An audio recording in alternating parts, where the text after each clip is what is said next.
Assalamualaikum warahmatullahi wabarakatuh. Jumpa lagi kita. Kali ini saya akan mencoba menjelaskan kepada Anda bagaimana menggunakan kelas digital Edmudo pada pembelajaran. Untuk menggunakan kelas digital Edmudo pada pembelajaran, kita harus masuk dulu di akun Edmudo sebagai guru. Kemudian siswa juga harus masuk sebagai siswa. Nah, selain itu saya juga akan menjelaskan apa-apa saja yang ada di dalam kelas digital Edmudo. Untuk lebih jelasnya, marilah kita mulai dengan cara membuat akun bagi guru.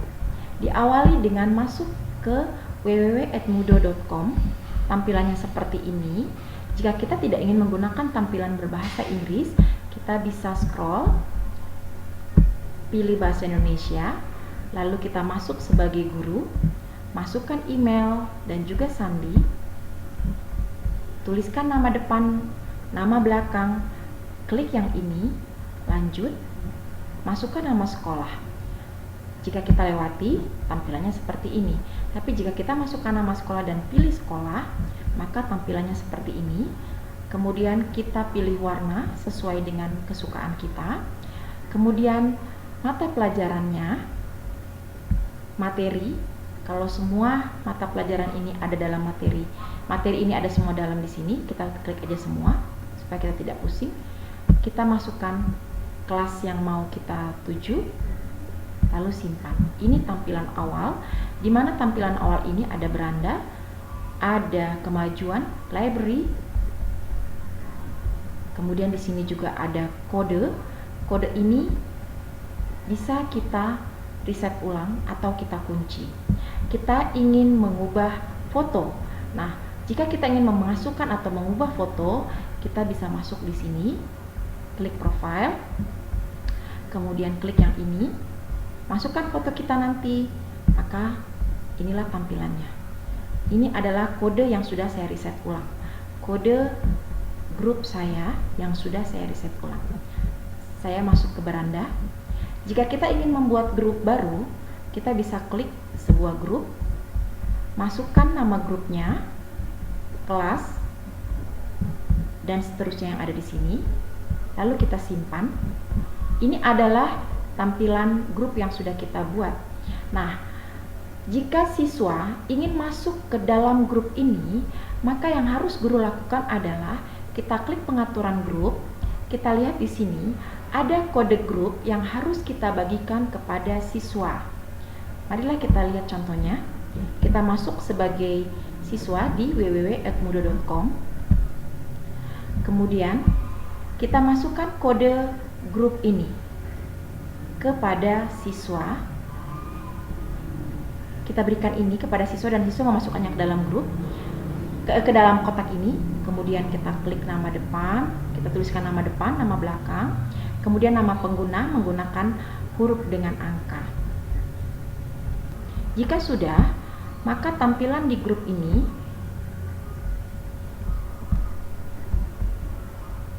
akan terlihat catatan, tugas, kuis, pemilihan, dan snapshot. Saya akan menjelaskan apa isi catatan. Catatan dibuat di sini ketika kita ingin memberikan sebuah ringkasan atau apapun, kita buatkan di sini, ketik, lalu melampirkan file yang sudah kita buat, baik itu file folder yang ada di laptop, kita bisa mengunggah di internet, atau kita bisa mengambilnya dalam library. Kemudian ada tugas. Tugas juga kita bisa ketikkan di sini, lalu melampirkan atau menyisipkan file dengan klik salah satu yang ada di sini. Klik di sini jadwal, tanggal dan juga waktu. Tambahkan ke buku nilai jika ini kita tambahkan ke dalam buku nilai. Kunci jika memang setelah batas ini anak-anak tidak bisa mengumpulkan kembali. Kemudian di sini ada kuis.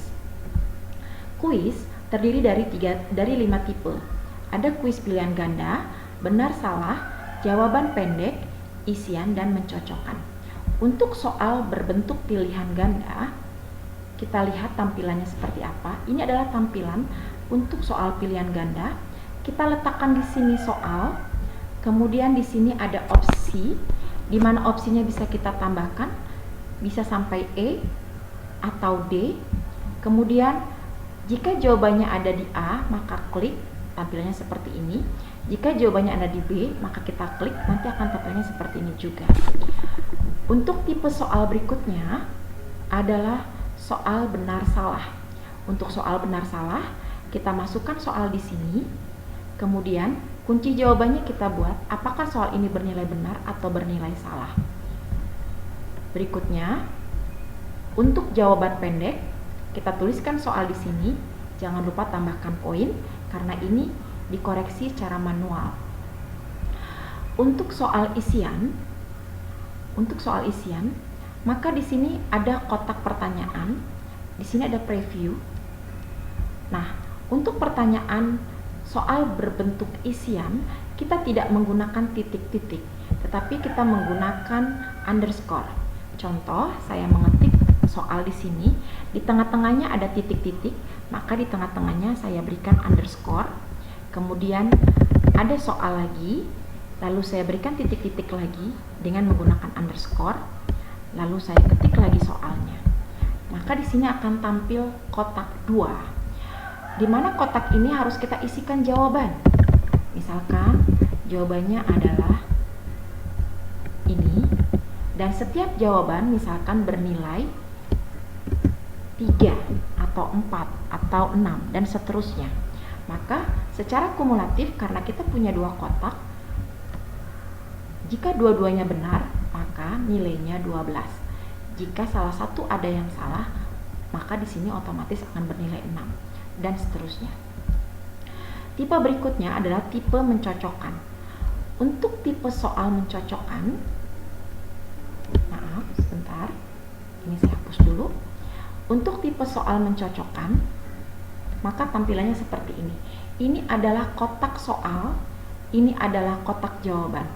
Nah, kita tuliskan saja soal dan kunci jawabannya, seterusnya. Kemudian setelah itu, semua jenis soal jangan lupa Anda tuliskan titelnya. Misalkan di sini saya buat trigonometri, maka ketikkan ini dengan judul trigonometri.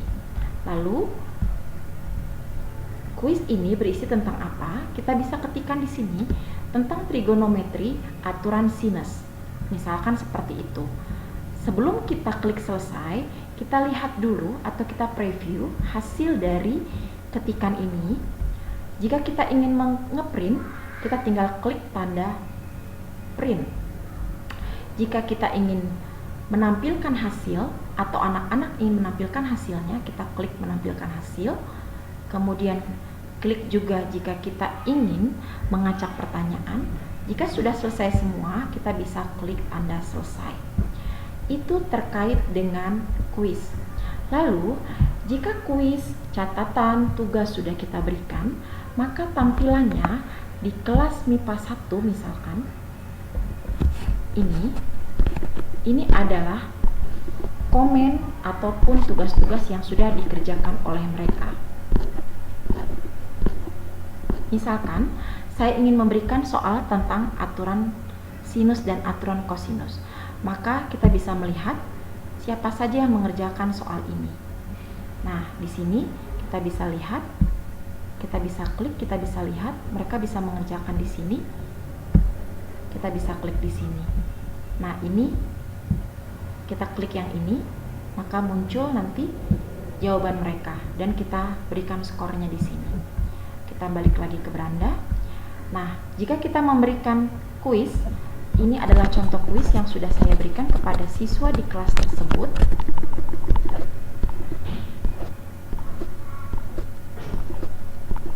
Nah, kuis isian, kuis trigonometri dan sebagainya, kuis benar salah.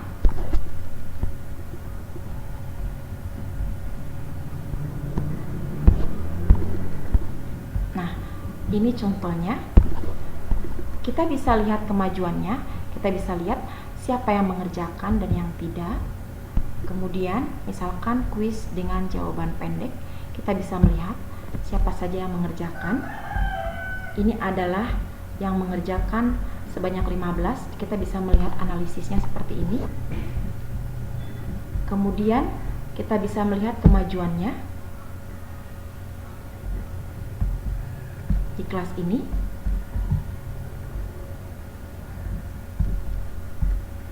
Nilainya, kita klik nilai.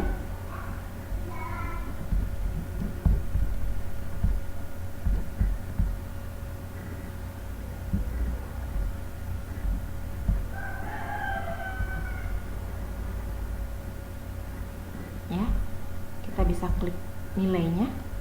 Kita bisa lihat nilai di sini. Sebentar.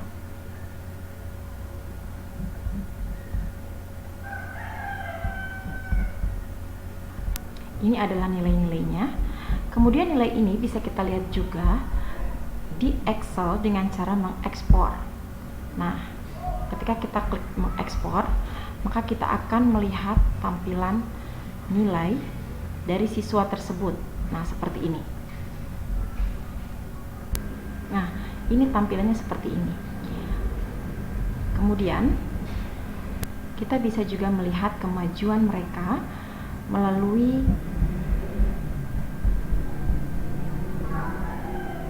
tools yang ini. Untuk semua tugas-tugas, catatan, kuis, kita bisa melihat di kemajuannya di sini.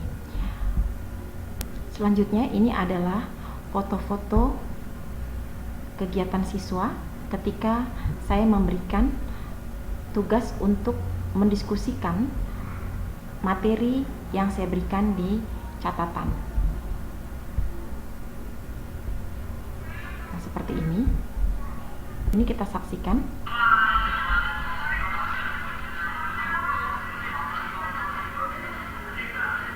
Video ketika mereka mengerjakan tugas dengan menggunakan kelas digital Edmodo.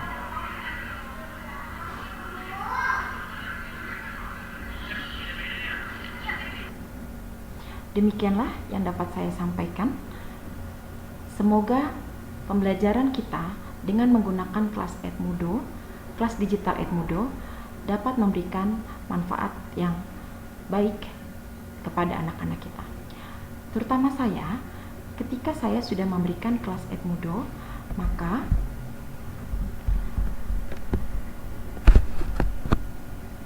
%75% siswa termotivasi dan mendapatkan nilai lebih baik. Sebelum menggunakan kelas Edmodo, mereka rata-rata memiliki self-efficacy rendah, di mana mereka cenderung untuk tidak mengerjakan tugas tepat waktu dan mengerjakan soal ulangan juga tidak tepat waktu. Namun setelah menggunakan kelas Edmodo, di mana di sana terdapat deadline, kemudian ada pantauan dari orang tua, setidak-tidaknya mereka termotivasi. Demikian yang dapat saya sampaikan. Semoga bermanfaat dan terima kasih.